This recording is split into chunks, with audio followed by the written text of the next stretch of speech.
In this video, let me show you how to use the Bank of America credit card rewards. If you have credit card rewards added up and if you're trying to use it or redeem it, in this video, let me show you a few ways on how you can do it. Now, in order to reach this section, all you want to do is head over to the online banking as well as the mobile app of Bank of America, where you'll need to simply head over to the rewards and deals section, where you'll be able to view the exact total number of rewards or the total dollar amount of rewards that you currently have within this account. Now, either you can directly deposit this total amount into the current balance that you have either for your checkings or savings account, or there are a few other ways that you can redeem it as well, such as you can use this for your travel expenses, such as paying for flights as well as rental cars.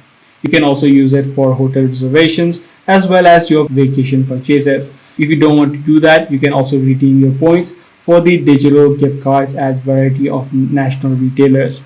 So one of these options are readily available. You can just tap on the amount that you want to redeem. So that's pretty much all there is to it. If this video was helpful to you, be sure to subscribe. I'm going to see you in the next one.